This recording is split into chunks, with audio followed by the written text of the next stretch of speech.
ازيكم يا متابعينا الجمال في حلقة جديدة من سلسلتكم الفنكوش هتتعلم ببلاش مع أمير. أنا عايز إن انتوا تعيشوا جو بيتي كده، فأنا هو جايب الشاي بتاعي. أنا الحلقات اللي احنا هنتكلم عنها هتتكلم عن حاجات كتيرة: كورسات، تسويق، علم نفس وتطوير ذات. ليه اتسمت الفنكوش؟ في ناس بتسألني السؤال ده. هي القصة بكل بساطة إن أنا لما كنت هعمل الحلقات دي أنا كنت عايز أعمل فيديوهات، بس ما كنتش محضر إيه المواضيع اللي أنا هتكلم عنها. يعني أنتوا عارفين فيلم الفنكوش اللي هو واحدة بواحدة بتاع عادل إمام، اللي هو قالوا إن في منتج هيعملوا عنه دعاية وكده، وعملوا دعاية كتيرة لكن ما كانش فيه حاجة معينة. فقصة ان انا قررت ان انا اثناء عمل الدعاية بتاعت الحلقات دي ان انا اعمل حلقات تخص حياتي كلها، تخص ايه الحاجات اللي انا عشتها من معلومات، من كورسات، من تطوير ذات ورائد اعمال، من الكتب اللي انا درستها، والقناة اللي انا شغال فيها، في قناة يوتيوب تانية شغال فيها. فحبيت ان انا اعمل موضوع اثناء ما انا كنت بحضره، عملت دعاية ليه. احنا هنتكلم النهاردة عن ازاي تاخد كورسات مجانية من كل بلاد العالم من جامعات عالمية وتاخدها ببلاش. احنا هنتكلم عن اول موضوع هنتكلم عنه عن شركة كورسيرا للكورسات. في موقع اسمه كورسيرا بيقدم كورسات من جامعات العالم، بس هو مدفوع، يعني بيدفع له فلوس. لكن احنا هنعرف طريقة ان انت تعمله ببلاش، تاخد الكورسات دي ببلاش. كورسيرا اولا شعارها هو ده شعار كورسيرا. فاحنا هناخد ازاي ان احنا ناخد كورسات ببلاش من كورسيرا. يلا بينا. بصوا يا شباب، احنا دخلنا على كورسيرا اهو. بتسجل بياناتك، ممكن تدخل عن طريق جوجل اكاونت بتاعك. دي الكورسات اللي موجودة فيه، برضه هوريكم بعض الكورسات يعني.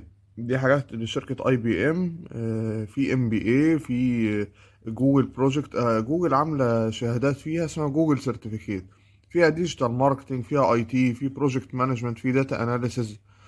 تعالوا نخش على حاجة منهم كده. يعني مثلا جوجل داتا اناليسز دي اهو، دخلنا على شهادة الجوجل داتا اناليتكس. المهم ان هتلاقوا في حاجتين، في حاجة اسمها انرول فور فري. انرول فور فري ده بيديك مدة ان 15 يوم تقدر ان انت تحصل فيها على الشهادة. فده مش مجاني، ده مدفوع. لكن اللي احنا هندوس عليها هي الفاينانشال ايد دي او الدعم المالي. تعالوا ندوس عليها كده.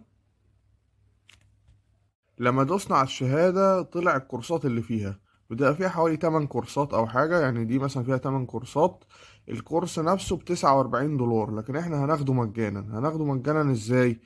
الأول بيقولك انت عايز انه كورس فيهم. فتدوس مثلا على كورس 1، كورس 2 في الداتا اناليسيس اللي احنا قلناها. دوس مثلا نيكست. هيديك ابلكيشن كده. ابلكيشن ده اللي هو انت عايز الاول تعمله انرول ده بفلوس ولا عايزه ببلاش، فتدوس كونتينيو تو ابلكيشن. تعالوا بقى نيجي في الفقرة الأساسية اللي هي فقرة الأسئلة اللي هتخليك تاخد دعم مالي وتاخد الكورس اللي ب49 دولار ده ببلاش. القصة إن في أسئلة هو بيسألك فيها، مثلا يقولك التعليم بتاعك إيه، الكلية بتاعتك، الدخل الشهري بتاعك، طب أنت طالب ولا إيه. وبعد كده بيسألك اللي هو reasons you applied for aid، يعني إيه الأسباب اللي أنت عايز تاخد بيها دعم مالي. فالأسئلة دي تجاوبها إزاي؟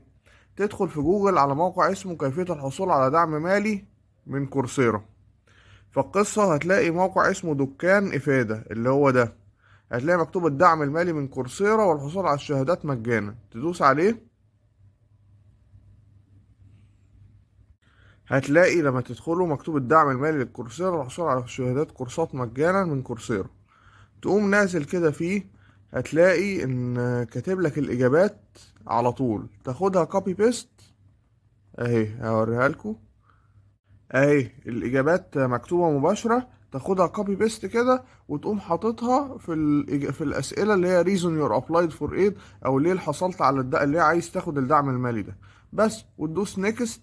وفي خلال ال 14 يوم هتلاقي ان هو قبل ان انت تاخد دعم مالي وتاخد الكورس ببلاش.